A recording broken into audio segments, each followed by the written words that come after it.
Chris's Corner. Featuring Rob.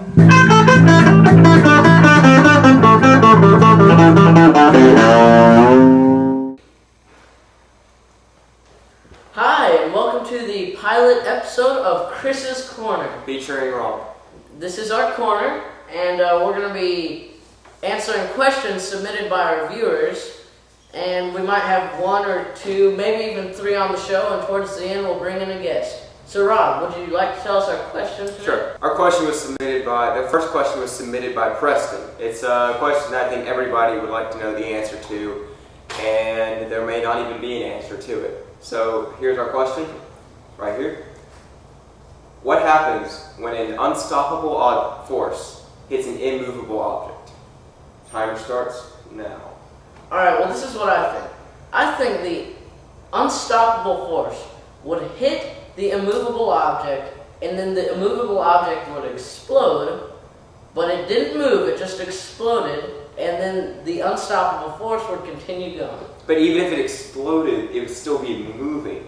There was still, the force would, because of for every action, there's an equal and opposite reaction. The force would still hit it, and it would still cause it to move. Even if it wasn't as a whole, it would still move. I think if you applied that law, that for every action there's an equal and opposite reaction, I don't think there would be an answer. But that would also slow down the unstoppable object. Perhaps this is what would happen. They would hit the immovable object would. No, I think it would just destroy the universe. I mean, that's just a simple, the simple answer. It would just unravel space. Or maybe this is what would happen. The unstoppable force would hit it, stop, and then the other one, the immovable object would start going. No. Because if it stopped, then it wouldn't be in. Exactly. So once as long as it is unstoppable or immovable, then that is because it hasn't come into contact with one another. Once it comes in contact with one another, I think that deal is over. No, because once they come into contact, it's like matter and antimatter. When they meet, a force of 10 million atom bombs goes off. It just, maybe they're never meant to meet. But when they do, they're wiped out. When they do, I think that would just. I think they're gonna both blow up. That's what's gonna happen. Okay, now we're gonna both bring on a guest. Both the forces would blow up. We're gonna bring on a guest to help us answer this question. We're back, and we have Haley on the phone to help us discuss which of us is more right, or whether we're both completely wrong. But first, we must equip our thinking caps. Go ahead, Rob. Okay, Haley, here's our question. What happens when an unstoppable force hits an immovable object? According to our science book, if something's in a constant movement, but it's met with an object that is not moving, depending on the object, it will either stop or, in my opinion, it will just hit it and then roll a little bit. But So are you saying that it would be dazed by the object, but it wouldn't stop necessarily? yeah. What I was thinking. Okay, so it doesn't stop, but it keeps moving.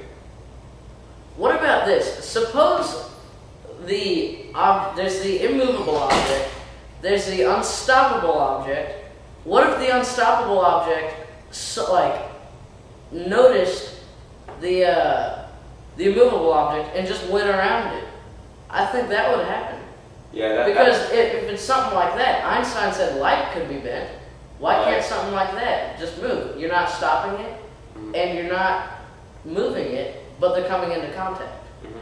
It makes sense, and I think you could also find a loophole in the meaning of unstoppable, meaning it stays in motion, which means it could possibly just slide off the immovable object. Which, of course, I still like my theory that this meeting between the two causes space and time to unravel and all that. All right. All right, so Haley, final answer. What do you think? what would happen? I sort of think what you said about a loophole in it stopping, and it will eventually stop. It just needs an obstacle in the way. Okay. Okay, well, thank you for being on the Thank you for being on the show, Haley. And Chris, sit down. Hold on, we need to hang up. Okay. All right, Haley. Thank you very much. Bye, Haley. All right, well, thank you for joining us. Let's remove our thinking caps. And thank you for joining us for this first episode of Chris's Corner. Okay, if you have any questions, just submit them to us and we'll help answer them. Send them to this address.